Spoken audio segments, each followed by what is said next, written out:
Morning everyone, I'm just going to finish off this series I've been doing.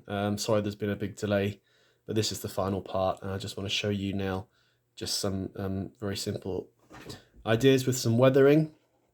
Just so first of all then, there you go, that's all completed now. You can see the roof is in place, everything is as it should be. Show you a close up there of the front and back. So yeah, I'm now ready for some weathering. So my weathering with scale scenes models is really quite straightforward. Previous videos you might have seen that this is my go-to set, Tamiya Weathering Master Set, which has a snow, soot and rust colour. I tend to use the soot and rust. I'm sure you could just buy some cheap makeup powder. I've seen people reference that many times. It does exactly the same job and probably costs an awful lot less as well. You can buy cheap makeup, can't you, for peanuts these days. And I'll use a fresh cotton bud to apply it. I just got a picture to show you on the computer here. This is actually a local car garage. It's only about 3 miles away. Almost quite similar to this, really. You could probably quite easily scratch make this garage just by using a lot of the pieces from this kit. But the reason I wanted to show this picture is just to show you an example of weathering. So the bottom of the building, look, really dirty, dark, black, browny colour all along the bottom there. And then also a bit, look, from where the flat roof there is at the top. And I'm sure there's plenty of dirt on the insides here, on the walls and on the shutterboards there. So that's just an example of a real life building. Back to the one in hand. Just put the tripod down. So using this set, the first thing I'd mention is one way you can weather them. I do find maybe the scale scenes kits look a little bit bright when they've all been finished. So one way you can weather one is to just get an airbrush and lightly airbrush it all with a dark color like black. So this isn't showing up too well on the camera, but this is an engine shed I've previously made. And all along the sides here, particularly around the bottom, I just went over it with an airbrush very lightly with a black color. Maybe you can see that there. Camera's not playing focus today very well because of the light. But yeah, just airbrushing all that around. That was one way to tone your kits down a little bit, dirty them up a bit with a bit of black airbrushing. But then let me just show you here. So get rid of this old cotton bud.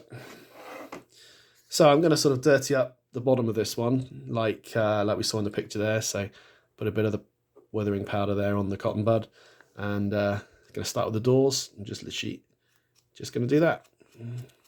So I go all the way around the model, starting at the bottom. Probably do the edges there. And you can see then, maybe you can see there's some dirt then building up. And that looks always quite effective if you just dirty up the bottom of all your models like that. Paying attention to where the high traffic areas will be. So the sides of the sliding doors here are obviously going to be dirtier where they've been moved and held and things like that. So go all the way along the bottom of the model. The other thing that doing this at the bottom helps for is that where you've got little bits of white showing, where you've done your cuts, as soon as you apply some weathering powder, you're covering up that any signs of the white as well that's poking through. So I'm not going to show you all of this because it will take too long, but that's a really effective weathering technique to go along and do all your models. The top here, flip the cotton bud around. Maybe use the black. Tend to just do some black striking at the top. And again, just go all around the sides there. And that's really as far as I go. Maybe a bit of airbrushing to tone it down, and just a bit of the weathering powder applied with the cotton buds. That's pretty much as far as I go with the scale scenes weathering. Let me show you another model I've made that has finished some weathering. Again, I'm going to move this camera because it's struggling to pick this up maybe in the light. I'm not sure. Maybe I can do it over here. That's probably better. So this is a completed warehouse kit.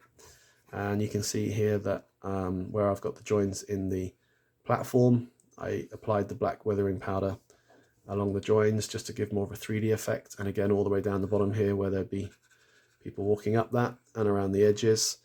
And you can see here where there was a lot of traffic, maybe there was a suggestion there of a metal sort of grate or grill there. So I sort of used the brown there, maybe a bit of rust and things coming through onto the platform. The doors, you can see there the doors have been weathered on the sides. And on the roof there, I did some brown weathering on the ridge tiles going down.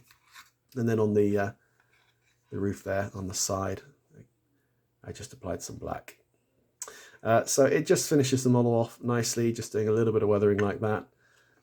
Some browny black there along the base of the wall on the side, and again on the platform there as well. So that's just a finished model that I made that has had the weathering all finished off on it. It just makes them look that a little bit better. So that's it. So this low relief garage is completely finished. Well, will be by the time I just do a little bit more weathering. Thanks for watching that series there. Can I just say thanks very much. I've passed 1,000 subscribers, which is absolutely awesome.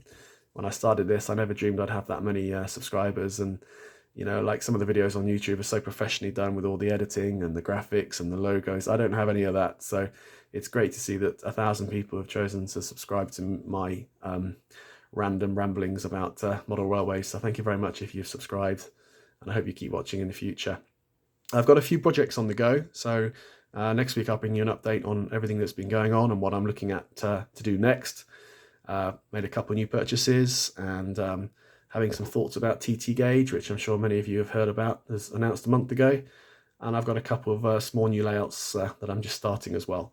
So tune in next week and I'll fill you all in on everything that's been happening. Thanks for now. See you soon. Bye-bye.